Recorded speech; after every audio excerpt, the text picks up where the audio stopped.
매일 같은 시간, 어김없이 울리던 전화. 끊어도 다음 날 또 울린다. 하필 그 시간에. 과연 무슨 일이 있던 걸까요? 바로 시작합니다. 서울 변두리 작은 빌라 2층. 72살 박윤희는 오늘도 시계를 봅니다. 오후 2시 50분. 10분 후면 또 그 전화가 올 겁니다. 손이 떨립니다. 차라리 전화선을 뽑아버릴까도 생각했지만 그럴 수 없었습니다. 혹시나 하는 마음 때문에 따르릉. 정확히 3시. 윤희는 떨리는 손으로 수화기를 듭니다. 여보세요. 침묵. 그리고 숨소리. 누군가 분명 전화기 너머에 있습니다. 하지만 말이 없습니다. 윤희는 참을 수 없어 말을 이었습니다. 당신, 누구세요? 왜 매일 전화하는 거예요? 뚝, 끊겼습니다. 늘 그랬습니다. 윤희는 수화기를 내려놓고 한숨을 쉬었습니다. 처음엔 무서웠습니다. 보이스피싱이나 장난 전화려니 했습니다. 하지만 석 달이 지나자 이상한 생각이 들기 시작했습니다. 이 숨소리, 어디서 들어본 것 같은데. 윤희는 거실 장롱 깊숙한 곳에서 낡은 상자 하나를 꺼냈습니다. 먼지가 수북이 쌓인 상자. 안에는 오래된 사진들이 가득했습니다. 그중 한 장을 꺼내드는 윤희. 흑백 사진 속 젊은 남녀가 웃고 있습니다. 남자는 단정한 양복을 입고 여자는 하얀 원피스를 입었습니다. 윤희의 눈에서 눈물이 흘렀습니다. 민수야, 설마 당신인가? 사진 속 남자, 최민수. 윤희가 30년 전에 버린 남자였습니다. 그날도 이렇게 햇살이 좋았는데. 윤희는 창밖을 바라봤습니다. 이른을 넘긴 지금도 그날의 기억은 선명했습니다. 아니, 평생 잊은 적이 없었습니다. 1995년 늦가을, 윤희는 42살이었습니다. 남편과 사별하고 혼자 식당을 꾸려가며 대학생 아들을 키우던 때였죠. 그때 만난 사람이 최민수였습니다. 식당 단골 손님이었던 그는 윤희보다 5살 아래였습니다. 중학교 교사였던 민수는 조용하고 따뜻한 사람이었습니다. 처음엔 그저 손님이었습니다. 그런데 어느 날부터 민수는 윤희가 힘들어 보일 때마다 조용히 설거지를 도와줬습니다. 말없이 청소를 해줬습니다. 윤희가 아플 때는 약을 사다 줬습니다. 사장님, 무리하지 마세요. 건강이 제일 중요합니다. 그의 목소리는 늘 부드러웠습니다. 윤희는 그런 민수에게 조금씩 마음을 열었습니다. 아니, 의지하기 시작했습니다. 홀로 견뎌온 세월이 너무 고단했으니까요.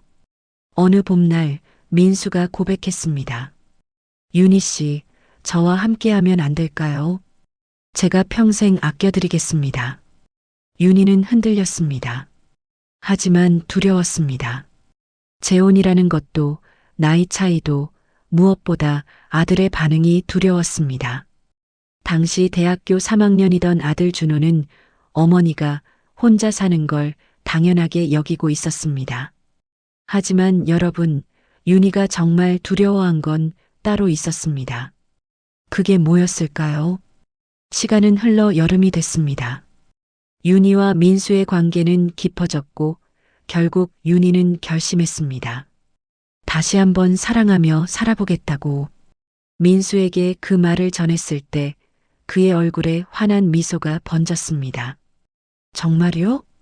윤희 씨가 저를 받아주시는 거예요? 네, 민수 씨. 이제 외롭지 않게 해주세요. 두 사람은 조용히 결혼을 준비했습니다. 민수는 작은 전셋집을 알아봤고 윤희는 식당 정리를 준비했습니다. 그리고 가장 중요한 일이 남았습니다. 아들에게 말하는 것. 어느 일요일 저녁, 윤희는 준호를 불러 앉혔습니다. 준호는 어머니가 차려준 저녁을 먹으며 태평하게 말했습니다. 엄마, 나 다음 달에 과 MT 가는데 돈 좀 주세요. 윤희는 떨리는 목소리로 말했습니다. 준호야, 엄마가 할 말이 있어. 뭔데요? 엄마가 재혼하려고 해. 순간 준호의 젓가락이 멈췄습니다. 그리고 천천히 고개를 들어 윤희를 봤습니다. 그 눈빛이 차가웠습니다. 뭐라고요? 엄마도 이제 60인데 혼자 늙기엔. 준호가 식탁을 탁 쳤습니다. 미쳤어요? 아버지 돌아가신 지 겨우 15년밖에 안 됐는데 엄마가 아버지 잊은 지는 얼마나 됐어요? 윤희의 가슴이 철렁 내려앉았습니다. 준호야, 그게 아니라. 그럼 뭐예요? 엄마 나이가 몇인데 재혼을 해요? 사람들이 뭐라고 하게. 내가 친구들한테 뭐라고 말해요? 준호의 목소리는 점점 커졌습니다. 그 남자 누군데요? 돈 노리고 접근한 거 아니에요? 엄마가 그동안 모은 돈이랑 식당 다 뺏기려고 그러는 거 아니에요? 아니야, 민수 씨는 그런 사람이. 윤희는 그날 밤 잠을 이루지 못했습니다. 그런데 더 큰 충격은 다음 날 아침에 기다리고 있었습니다. 다음 날 준호는 친척들에게 전화를 돌렸습니다.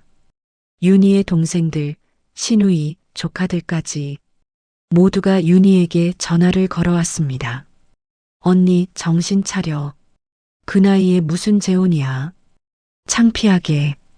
올케 언니, 조금만 참아요. 준호 결혼할 때까지만이라도. 이모, 저희한테 상의도 없이 그러시면 안 되죠. 윤희는 사면초가였습니다. 가장 고통스러웠던 건 민수에게 이 사실을 말해야 한다는 것이었습니다. 며칠을 고민하던 윤희는 민수를 만났습니다. 민수 씨, 미안해요. 우리 결혼 못할 것 같아요. 민수의 얼굴이 굳었습니다. 무슨 말씀이세요? 무슨 일 있어요? 아들이 반대해요. 친척들도 다 반대하고 제가 이기적이었어요. 이 나이에 무슨 사랑이니 결혼이니 하는 게 우스운 일이었나 봐요. 민수가 윤희의 손을 잡았습니다. 윤희 씨, 아니에요. 우리 잘못한 거 없어요. 준호한테 제가 직접 말씀드릴게요. 제가 안 돼요. 그러면 더 꼬여요. 민수 씨, 미안해요. 정말 미안해요. 윤희는 민수의 손을 뿌리치고 일어났습니다. 뒤돌아보지 않고 걸어 나왔습니다. 민수의 목소리가 들렸습니다. 윤희 씨, 윤희 씨. 하지만 윤희는 멈추지 않았습니다. 그게 마지막이었습니다. 그 후로 민수는 식당에도 윤희 앞에도 나타나지 않았습니다. 전화도 없었습니다. 윤희는 그렇게 민수를 잃었습니다. 그리고 30년이 흘렀습니다. 윤희는 그날의 선택을 단 하루도 잊은 적이 없었습니다. 현재로 돌아온 윤희. 사진을 가슴에 안고 눈물을 흘렸습니다. 그때 또다시 전화벨이 울렸습니다. 시계를 보니 오후 3시. 윤희는 황급히 전화를 받았습니다. 여보세요? 민수 씨예요? 당신이에요? 침묵. 그리고 또 숨소리만. 제발 대답해줘요. 당신이면 대답 좀 해줘요. 내가 잘못했어. 미안해. 평생 미안했어. 윤희의 목소리는 떨렸습니다. 하지만 전화는 또 끊겼습니다. 윤희는 주저앉았습니다. 그리고 결심했습니다. 이 전화의 정체를 밝히겠다고. 민수를 찾아야 한다고. 다음 날 아침, 윤희는 오랜만에 외출 준비를 했습니다. 거울을 보니 주름 가득한 얼굴이 비쳤습니다. 72살. 민수를 마지막으로 본 게 42살 때니 30년이 지난 셈입니다. 민수 씨는 지금 몇 살이지? 67. 아직 건강하실까? 윤희는 옛날 주소록을 뒤졌습니다. 민수가 살던 동네 주소가 적혀 있었습니다. 하지만 30년 전 주소입니다. 아직도 그곳에 살고 있을 리 없었습니다. 그래도 가봐야 해. 윤희는 지하철을 탔습니다. 오랜만에 먼 외출이었습니다. 무릎도 아프고 허리도 불편했지만 참았습니다. 1시간을 달려 도착한 곳은 서울 외곽의 오래된 주택가였습니다. 예전 그대로네. 민수가 살던 빌라는 아직도 그 자리에 있었습니다. 하지만 많이 낡았습니다. 윤희는 떨리는 다리로 계단을 올라 2층 문 앞에 섰습니다. 민수가 살던 2층. 초인종을 눌렀습니다. 땡, 땡. 잠시 후 문이 열렸습니다. 젊은 여자가 나왔습니다. 누구세요? 저. 혹시 최민수 씨 아세요? 예전에 여기 사셨던 분인데. 여자가 고개를 저었습니다. 저희는 2년 전에 이사 왔어요. 전에 누가 살았는지는 모르겠는데요. 윤희는 실망했지만 포기하지 않았습니다. 혹시 건물 주인분 연락처 알 수 있을까요? 여자는 친절하게 주인 전화번호를 알려줬습니다. 윤희는 그 자리에서 전화를 걸었습니다. 여보세요. 저 오래전에 거기 사셨던 최민수 씨를 찾는데요. 주인 할머니는 기억을 더듬었습니다. 최민수?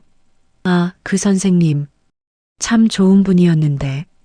한 20년 전에 이사 가셨어요. 어디로 가셨는지 아세요? 글쎄요. 워낙 오래됐고 연락도 안 했는데. 그런데 그 양반 혼자 사셨어요. 가족도 없고 외로워 보이던데. 윤희의 가슴이 철렁했습니다. 혼자요? 네, 결혼도 안 하시고 혼자 사셨어요. 참 안 됐어요. 그렇게 좋은 분이. 윤희는 그 말을 듣는 순간 눈물이 쏟아졌습니다. 민수는 30년 동안 혼자 살았던 겁니다. 윤희는 주저앉아 울었습니다. 지나가던 사람들이 쳐다봤지만 상관없었습니다. 민수가 그 따뜻하고 좋은 사람이 평생 혼자 살았다니. 다 자기 때문이었습니다. 내가 그 사람 인생을 망친 거야. 윤희는 집으로 돌아왔습니다. 오후 3시가 가까워지자 또 긴장됐습니다. 오늘도 전화가 올까? 시계를 보며 기다렸습니다. 따르릉. 정확히 3시. 윤희는 재빨리 받았습니다. 민수 씨, 당신이죠? 제발 대답해줘요. 침묵. 하지만 이번엔 뭔가 달랐습니다. 숨소리가 거칠었습니다. 마치 힘들어하는 것처럼. 민수 씨, 어디 아파요? 말 좀 해줘요. 그때였습니다. 전화 너머로 희미한 목소리가 들렸습니다. 히. 윤희는 온몸에 전율이 흘렀습니다. 민수 씨, 당신이에요? 어디 있어요? 하지만 또 끊겼습니다. 윤희는 수화기를 붙잡고 울었습니다. 분명히 민수였습니다. 그 목소리를 잊을 수가 없었습니다. 다음 날 윤희는 경찰서를 찾아갔습니다. 신고하고 싶습니다.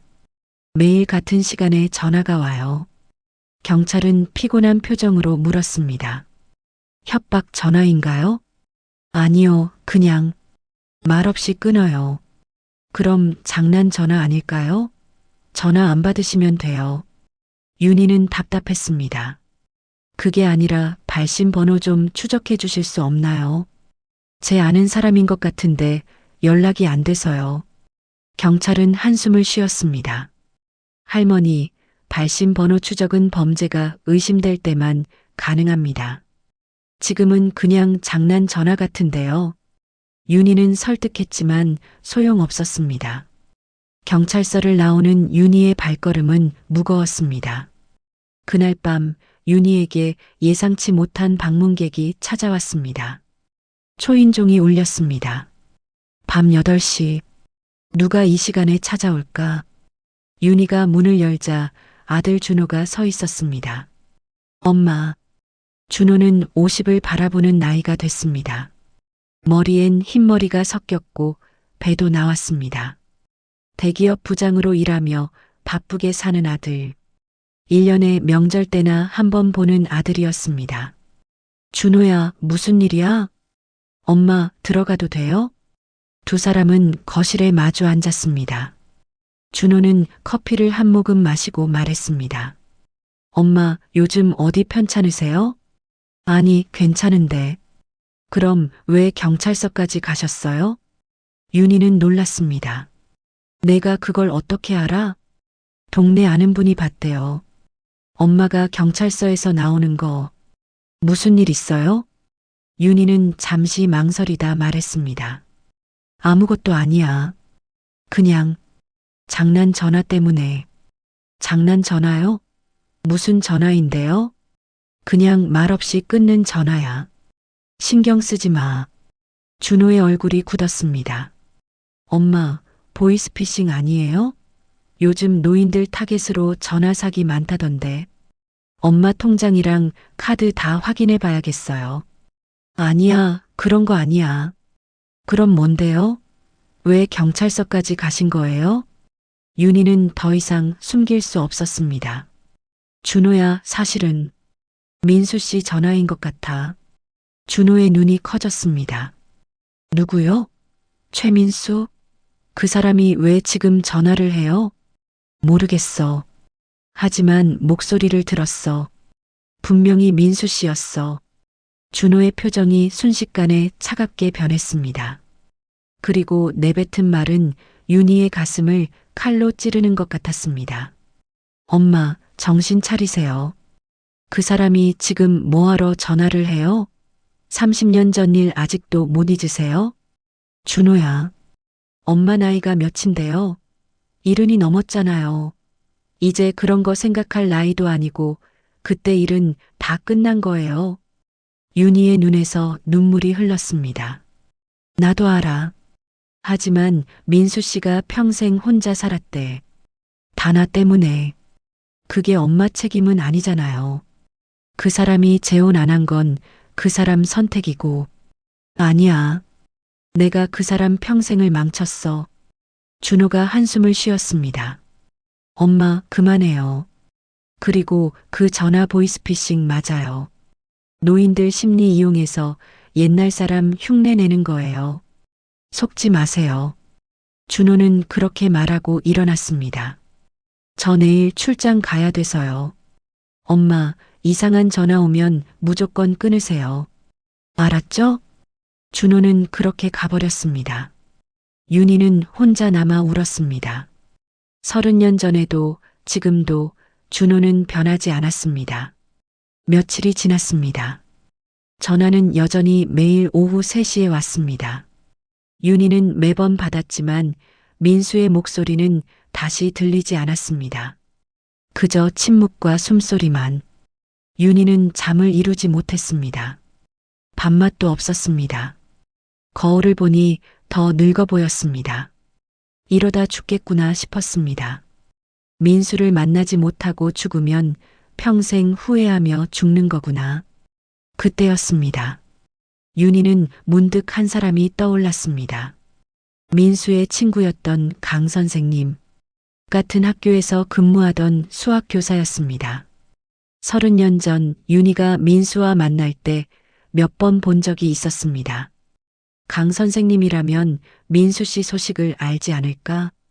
윤희는 예전에 민수가 다니던 학교를 수소문했습니다. 다행히 그 학교는 아직도 있었습니다. 전화를 걸었습니다. 여보세요.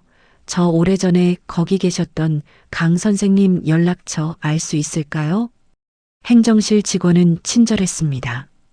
강 선생님이요? 작년에 퇴임하셨는데요.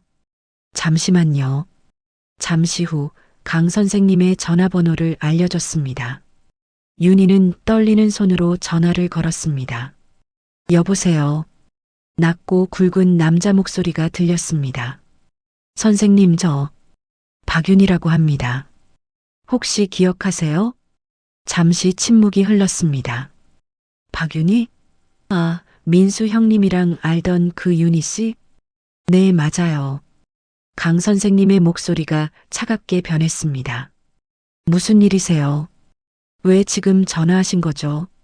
윤희는 당황했지만 말을 이었습니다. 민수 씨, 최민수 씨 연락처 좀 알 수 있을까요? 꼭 필요해서요. 강 선생님이 비웃듯 말했습니다. 지금요? 30년 만에요? 윤희 씨, 너무하시는 거 아닙니까? 저도 알아요.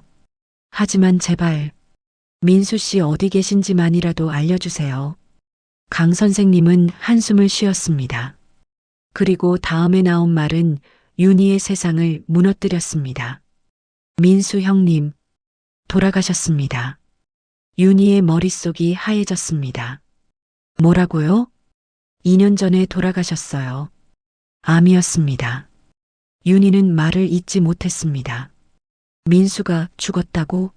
그럼 그 전화는 뭐란 말인가? 어떻게 그럴 수가? 강 선생님의 목소리는 여전히 차가웠습니다. 형님 평생 혼자 사셨어요. 결혼도 안 하시고. 아시겠지만 윤희 씨 때문이죠. 형님이 얼마나 힘들어 하셨는지 아세요? 윤희는 울음을 터뜨렸습니다. 미안해요. 정말 미안해요. 형님 마지막까지 윤희 씨 얘기하셨어요. 보고 싶다고, 미안하다고, 자기가 더 잘했어야 했다고. 그런 분이었어요. 그런데 윤희 씨는 뭐 했습니까? 30년 동안. 저도 잊은 적 없어요. 매일 후회하면서 살았어요. 그게 무슨 소용입니까? 형님은 그것도 모르고 가셨어요. 강 선생님은 전화를 끊었습니다. 윤희는 바닥에 주저앉았습니다. 민수가 죽었습니다. 2년 전에. 그럼 그 전화는 대체 누가 건 걸까? 준호 말대로 보이스피싱이었던 걸까? 아니야. 분명 민수 씨 목소리였어. 윤희는 혼란스러웠습니다. 그날 밤 윤희는 악몽을 꿨습니다. 민수가 나타나 말했습니다. 윤희 씨, 왜 저를 버렸어요? 저 혼자 얼마나 외로웠는지 아세요? 미안해. 윤희는 꿈에서 울며 잠에서 깼습니다. 온몸이 땀으로 젖어 있었습니다. 다음 날 오후 3시 전화가 또 울렸습니다. 윤희는 받지 않으려 했습니다. 민수가 죽었는데 이게 무슨 의미가 있단 말인가. 하지만 전화벨 소리는 멈추지 않았습니다. 따르릉. 윤희는 결국 받았습니다. 여보세요. 침묵. 그리고 숨소리. 하지만 이번엔 뭔가 다른 소리가 들렸습니다. 기계음 같은 소리. 비. 어디선가 들어본 소리였습니다. 병원에서. 심전도 기계 소리. 윤희는 그 순간 깨달았습니다. 이 전화는 병원에서 걸려온 거라고. 윤희는 다시 강 선생님에게 전화했습니다. 선생님, 민수 씨 어느 병원에서 돌아가셨어요? 왜 그러세요? 제발 알려주세요. 강 선생님은 한숨을 쉬고 병원 이름을 알려줬습니다. 서울 동쪽의 한 대학병원이었습니다. 윤희는 바로 그 병원으로 향했습니다. 병원 접수처에서 물었습니다. 2년 전에 여기서 돌아가신 최민수라는 분 기록 좀 볼 수 있을까요? 직원이 고개를 저었습니다. 환자 정보는 가족만 열람 가능합니다. 저 가족이에요. 증명할 수 있는 게 있으세요? 윤희는 막막했습니다. 하지만 포기할 수 없었습니다. 제발이요. 저 꼭 알아야 해요. 그분이 제게 전화한 것 같아요. 직원은 이상하다는 표정을 지었습니다. 돌아가신 분이 어떻게 전화를 하세요? 윤희도 미칠 것 같았습니다. 자기 말이 안 되는 걸 알았습니다. 하지만 분명 뭔가 있었습니다. 그때 간호사 한 명이 다가왔습니다. 50대쯤 된 여자였습니다. 혹시 최민수 환자분 찾으세요? 네, 맞아요. 간호사는 윤희를 잠시 뚫어져라 쳐다봤습니다. 혹시 윤희 씨세요?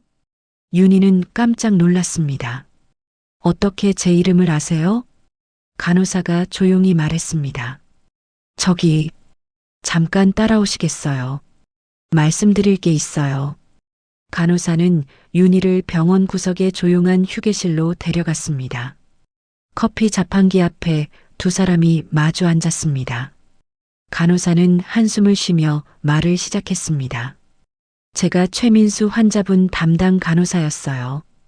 2년 전 그분이 돌아가시기 전까지 1년 정도 케어했죠. 윤희는 긴장한 얼굴로 물었습니다. 민수 씨가 많이 힘들어 하셨나요? 간호사는 고개를 끄덕였습니다. 췌장암 말기셨어요. 마지막 6개월은 거의 누워 계셨죠. 가족도 없으셔서 정말 안쓰러웠어요. 그런데 이상한 게 있었어요. 뭐가요? 환자분이 매일 오후 3시만 되면 전화를 걸으셨어요. 어딘가에. 근데 통화는 안 하시고 그냥 듣기만 하시는 거예요. 윤희의 가슴이 철렁 내려앉았습니다. 그게 저한테 건 전화였나요? 글쎄요, 정확히는 모르겠지만 환자분이 전화하면서 계속 중얼거리셨거든요. 윤희 씨 하면서요. 보고 싶다고, 목소리라도 듣고 싶다고. 윤희의 눈에서 눈물이 쏟아졌습니다. 그럼 민수 씨가 1년 동안 매일 제게 전화했다는 거예요? 아마도요. 근데 말은 안 하셨어요. 그냥 전화하고 가만히 듣기만 하시고 끊으시고 매일 그러셨어요. 돌아가시기 전날까지도. 윤희는 숨이 막혔습니다. 민수가 죽어가면서도 매일 자신에게 전화했다니. 그럼 2년 전부터 온 그 전화들은 전부 민수였던 겁니다. 하지만 민수는 2년 전에 죽었습니다. 그럼 최근 석 달 동안 온 전화는 누가 건 걸까? 윤희는 떨리는 목소리로 물었습니다. 그리고 간호사의 대답은 모든 걸 뒤흔들었습니다. 그런데 이상한 일이 또 있어요. 환자분이 돌아가시고 나서도 그 전화가 계속 걸리고 있대요. 뭐라고요? 환자분 핸드폰이요. 병원에서 보관하고 있는데 매일 오후 3시만 되면 자동으로 어딘가에 전화가 걸린대요. 그게 어떻게 가능해요? 저희도 몰라요. 기술팀에서도 확인했는데 이유를 모르겠다고. 그냥 매일 자동으로 마지막 통화번호로 재다이얼되는 거예요. 윤희는 믿을 수 없었습니다. 그럼 지금도 그 핸드폰이 제게 전화하고 있다는 거예요? 아마 그럴 거예요. 혹시 확인해 볼래요? 간호사는 윤희를 병원 행정실로 데려갔습니다. 직원에게 사정을 설명하자 직원은 잠시 후 낡은 스마트폰 하나를 가져왔습니다. 이게 최민수 환자분 유품이에요. 그 핸드폰을 보는 순간 윤희는 눈물을 쏟았습니다. 까만색 오래된 핸드폰. 액정은 금이 가 있었지만 아직 작동하고 있었습니다. 직원이 말했습니다. 배터리가 거의 없는데도 매일 정확히 오후 3시에 자동으로 켜져서 전화를 걸어요. 정말 이상한 일이죠. 시계를 보니 오후 2시 55분. 5분 후면 3시였습니다. 윤희는 떨리는 손으로 그 핸드폰을 바라봤습니다. 간호사가 조용히 말했습니다. 환자분이 진짜 당신을 많이 사랑하셨나 봐요. 죽어서도 매일 전화하시는 거예요. 윤희는 고개를 떨구고 울었습니다. 그리고 5분이 흘렀습니다. 오후 3시 정각. 핸드폰이 스스로 켜졌습니다. 화면에 불이 들어오더니 자동으로 전화를 걸기 시작했습니다. 모두가 숨을 죽이고 지켜봤습니다. 따르르릉. 윤희의 핸드폰이 울렸습니다. 윤희는 받았습니다. 여보세요. 민수의 핸드폰에서 아무 소리도 들리지 않았습니다. 하지만 통화는 연결되어 있었습니다. 마치 민수가 저 너머에서 듣고 있는 것처럼. 민수 씨, 나예요. 윤희예요. 윤희는 울면서 말을 이었습니다. 미안해요. 정말 미안해요. 내가 당신을 버려서 당신이 평생 혼자 살게 만들어서 매일 후회했어요.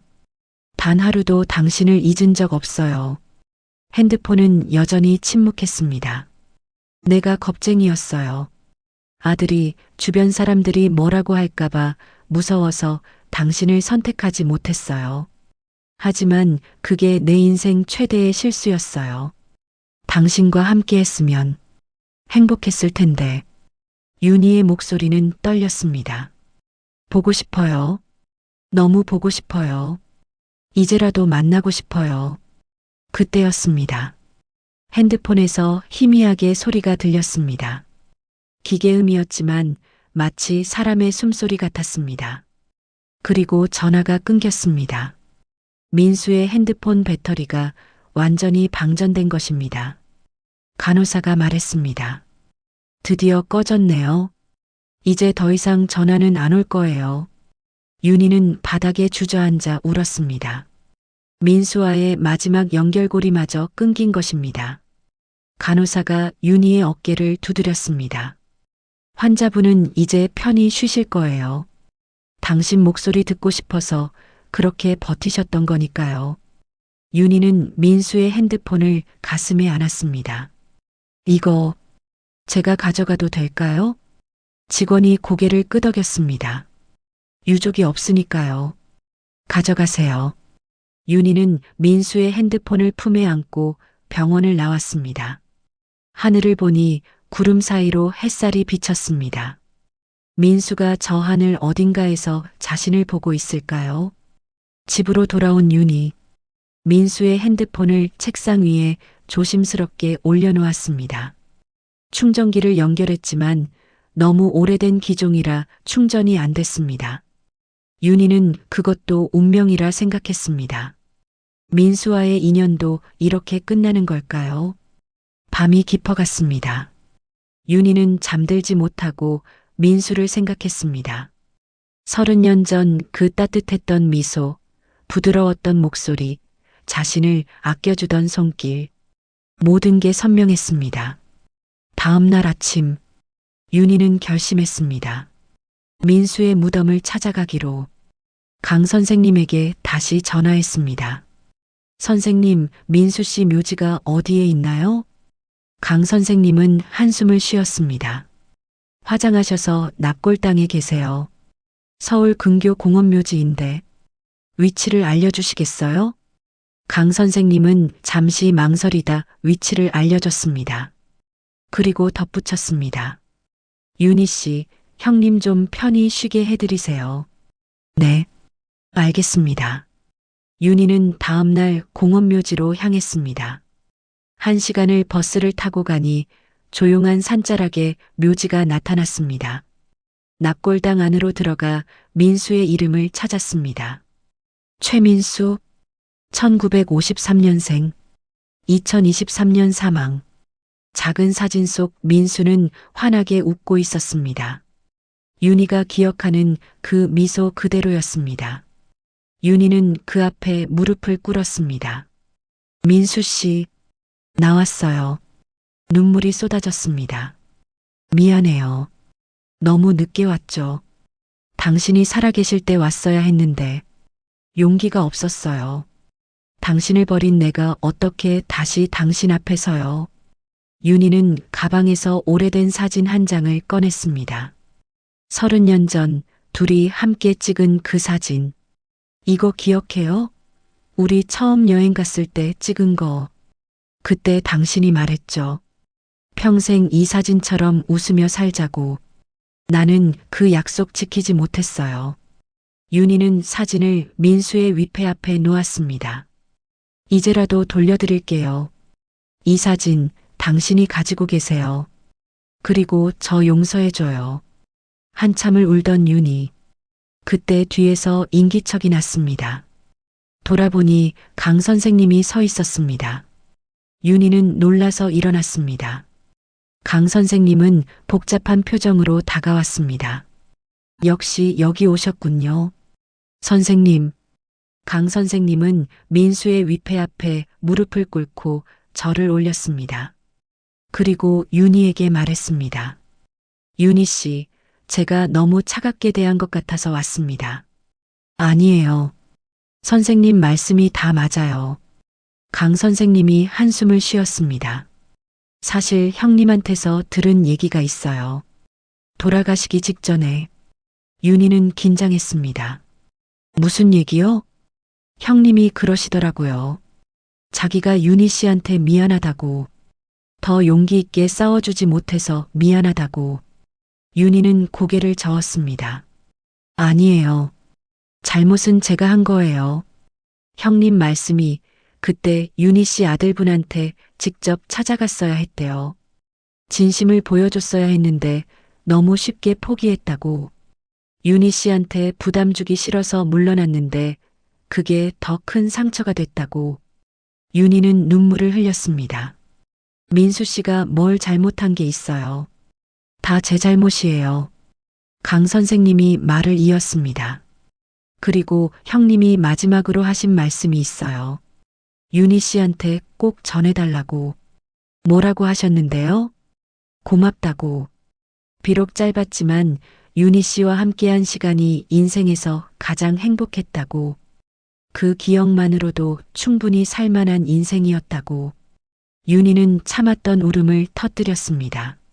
민수는 끝까지 자신을 원망하지 않았던 겁니다.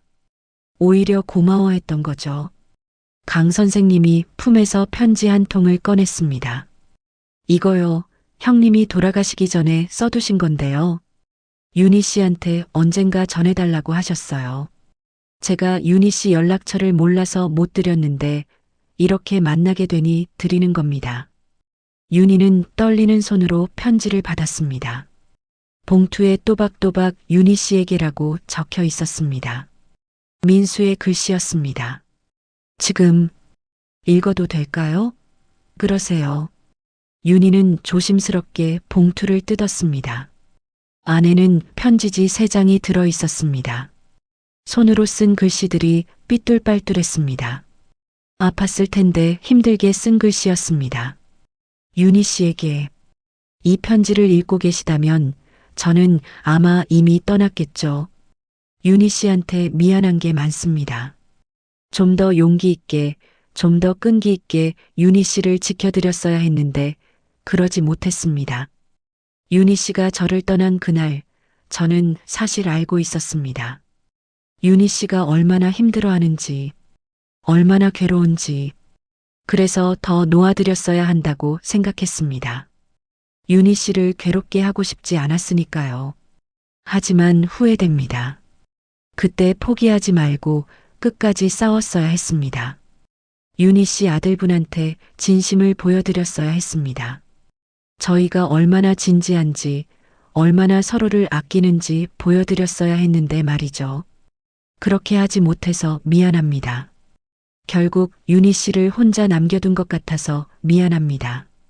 하지만 윤희 씨, 저는 단 한 번도 후회하지 않았습니다. 윤희 씨를 만난 것, 윤희 씨를 사랑한 것, 그 모든 순간들이 제 인생의 축복이었습니다. 비록 함께하지 못했지만 매일 윤희 씨를 생각했습니다. 행복하시길 바랐습니다.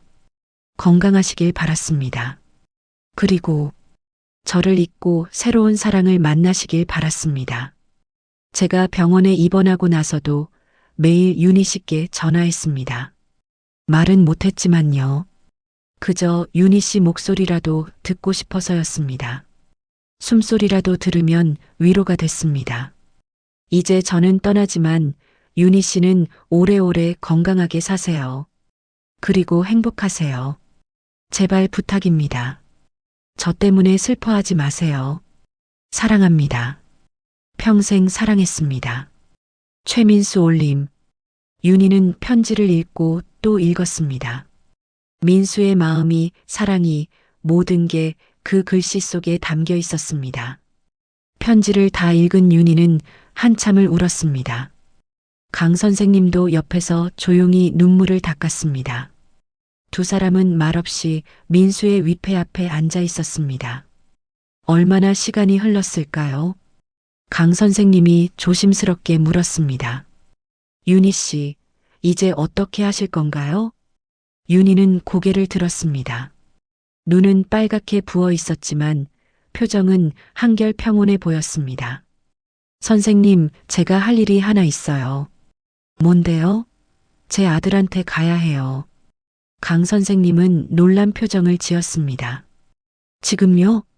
네, 지금이요. 30년 전에 했어야 할 일이에요. 윤희는 일어섰습니다. 민수의 위패를 한 번 더 쓰다듬고 깊이 절을 올렸습니다. 민수 씨, 잠깐만 기다려줘요. 금방 다시 올게요. 윤희는 묘지를 나와 아들 준호에게 전화했습니다. 준호야, 엄마야. 지금 어디 있니? 엄마, 회사에 있는데요. 무슨 일이세요? 지금 당장 나와. 엄마가 할 말이 있어. 지금요? 엄마 저 회의 있어서. 윤희의 목소리는 단호했습니다. 지금 안 나오면 엄마가 회사로 찾아갈 거야. 선택해. 준호는 당황한 듯 했지만 어머니의 단호함에 결국 수락했습니다. 알았어요. 30분 후에 회사 앞 카페에서 봐요. 윤희는 서둘러 준호의 회사가 있는 강남으로 향했습니다. 지하철을 타고 가는 내내 가슴이 두근거렸습니다. 하지만 이번엔 두렵지 않았습니다. 해야 할 말을 하러 가는 것 뿐이었습니다. 카페에 도착하니 준호가 먼저 와 있었습니다. 정장을 입은 준호는 불편한 표정으로 시계를 보고 있었습니다. 엄마, 무슨 급한 일이에요? 저 정말 회의 있어서. 윤희는 준호 맞은편에 앉았습니다. 그리고 가방에서 민수의 편지를 꺼내 테이블 위에 놓았습니다. 이거 읽어봐. 뭔데요? 그냥 읽어봐. 준호는 짜증 섞인 표정으로 편지를 펼쳤습니다. 하지만 몇 줄 읽지 않아 표정이 굳었습니다.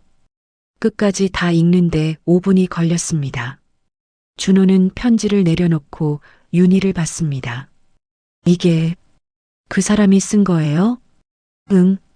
최민수 씨가 돌아가시기 전에 쓴 거야.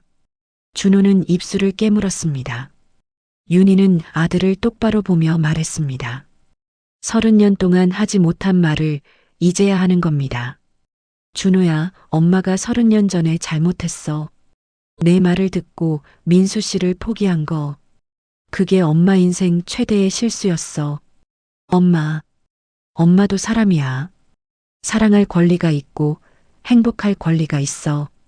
그런데 너 때문에, 주변 사람들 때문에 그 권리를 포기했어. 엄마가 겁쟁이였던 거야.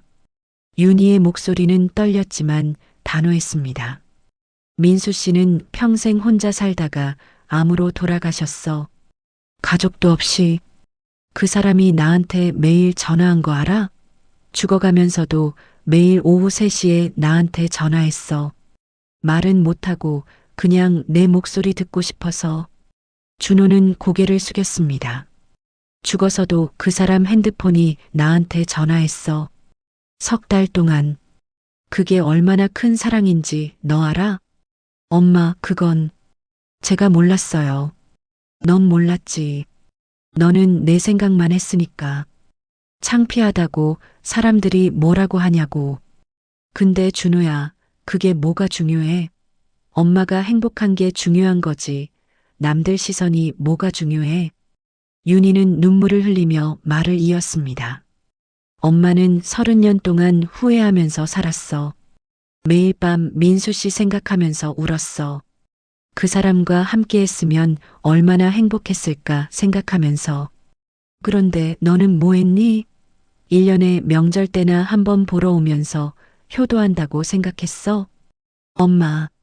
준호는 말을 잇지 못했습니다. 엄마는 이제 알았어. 내가 왜 불행했는지. 내 선택을 내가 하지 못했기 때문이야. 너 눈치 보고 주변 사람들 눈치 보면서 내 인생을 포기했어. 그게 잘못이었어. 윤희는 가방에서 민수의 핸드폰을 꺼내 테이블 위에 놓았습니다.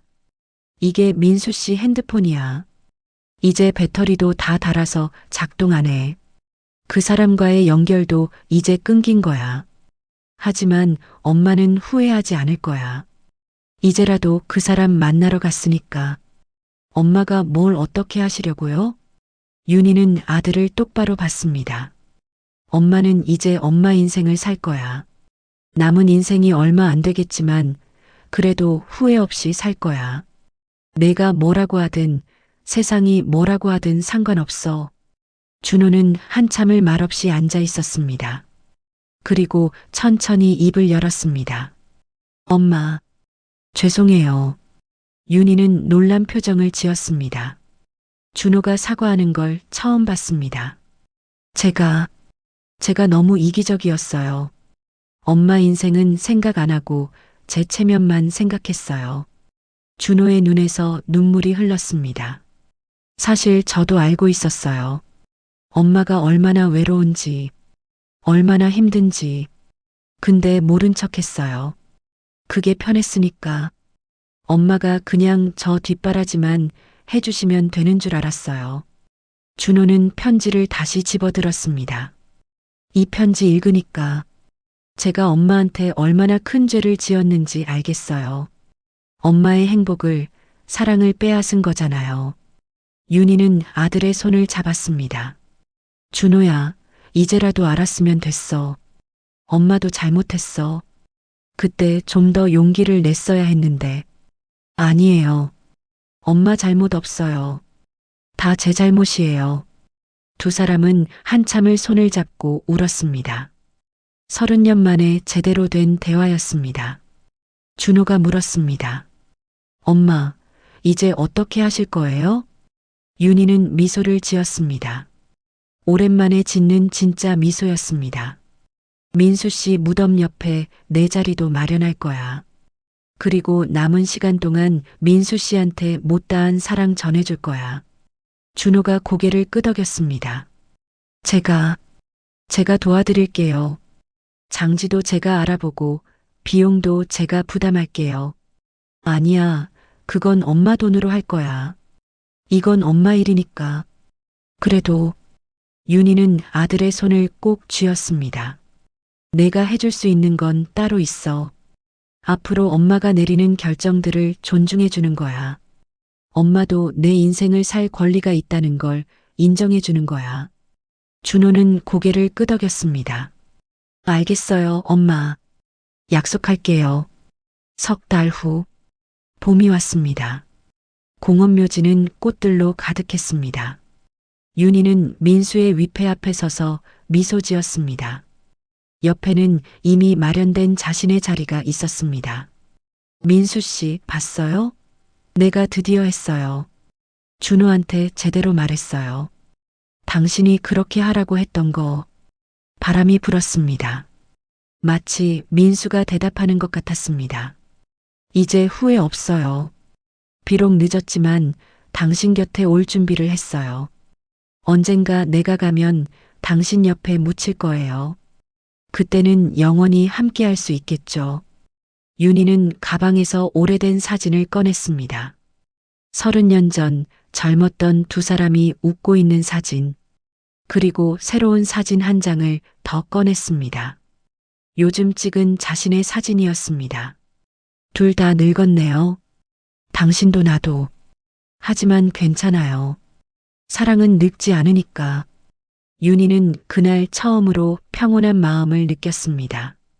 30년 동안 짓눌러왔던 무게가 사라진 것 같았습니다. 집으로 돌아온 윤희.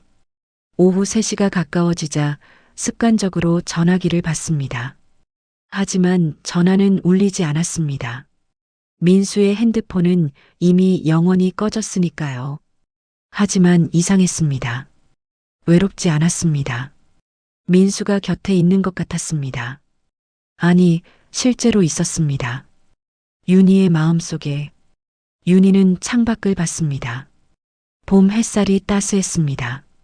새들이 지저귀고 꽃들이 피어나고 있었습니다. 민수 씨, 봄이 왔어요.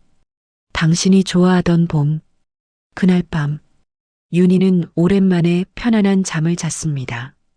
꿈속에서 민수를 만났습니다. 젊은 시절의 민수였습니다. 그는 환하게 웃으며 손을 내밀었습니다. 윤희 씨, 이제 괜찮아요? 응, 이제 괜찮아요. 그럼 됐어요. 천천히 오세요. 제가 여기서 기다릴게요. 고마워요, 민수 씨. 기다려줘서. 두 사람은 꿈속에서 손을 잡고 걸었습니다. 햇살 가득한 길을 따라 끝없이 이어지는 그 길을 다음 날 아침, 윤희는 상쾌한 기분으로 일어났습니다. 거울을 봤습니다. 여전히 주름 가득한 이른둘의 얼굴이었지만 표정이 달랐습니다. 평온하고 밝았습니다. 준호에게서 문자가 왔습니다. 엄마, 오늘 저녁에 같이 식사해요. 엄마 좋아하시는 음식 사드릴게요. 윤희는 미소 지으며 답장했습니다. 그래, 고맙다 아들. 윤희는 민수의 핸드폰을 손에 들었습니다. 이제 작동하지 않는 낡은 핸드폰. 하지만 윤희에게는 세상에서 가장 소중한 물건이었습니다. 민수 씨, 이제 우리 다시는 놓지 말아요. 제가 먼저 갈 수도 있고 나중에 갈 수도 있지만 언젠가는 다시 만날 거잖아요. 그때까지 건강하게 지낼게요. 핸드폰을 가슴에 안은 윤희. 그 순간 꺼진 핸드폰 화면이 순간적으로 깜빡였습니다. 마치 대답하는 것처럼. 하지만 착각이었을까요? 다시 보니 아무것도 보이지 않았습니다. 윤희는 고개를 저었습니다. 착각이든 아니든 상관없었습니다. 민수는 분명 거기 있으니까요. 자신의 마음속에, 그리고 언젠가 다시 만날 그곳에. 윤희는 창문을 열었습니다. 봄바람이 들어왔습니다. 따뜻하고 부드러운 바람. 마치 민수의 손길 같은 바람이었습니다. 사랑해요, 민수 씨. 평생 사랑했고 앞으로도 사랑할 거예요. 그렇게 윤희의 새로운 삶이 시작됐습니다. 후회 없는 당당한 삶. 비록 늦었지만 자신의 선택을 하는 삶. 그리고 언젠가 민수를 다시 만날 그날을 기다리는 삶. 매일 같은 시간 울리던 전화는 이제 없었습니다. 하지만 윤희는 혼자가 아니었습니다. 민수의 사랑이 함께했으니까요. 그 사랑은 죽음도 시간도 그 무엇도 끊을 수 없는 것이었습니다. 윤희는 조용히 중얼거렸습니다. 여보세요, 민수 씨. 잘 지내고 있어요. 당신은요? 대답은 없었습니다. 하지만 윤희는 알고 있었습니다. 민수도 잘 지내고 있다는 것을, 그리고 자신을 기다리고 있다는 것을. 30년의 기다림 끝에 윤희는 마침내 평화를 찾았습니다. 진정한 사랑은 시간도, 거리도, 심지어 죽음도 이길 수 없다는 것을 깨달았습니다. 그 사랑은 영원히 계속되니까요. 그리고 언젠가 윤희가 마지막 숨을 거둘 때 분명 민수가 손을 내밀며 웃고 있을 것입니다. 오래 기다렸어요, 윤희 씨.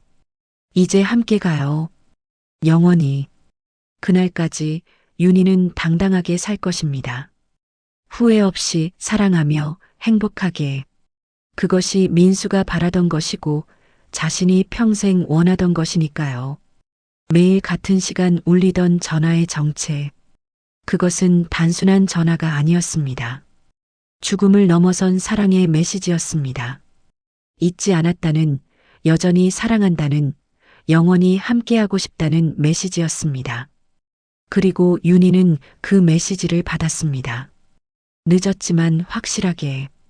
이제 그 사랑에 당당하게 답할 준비가 됐습니다.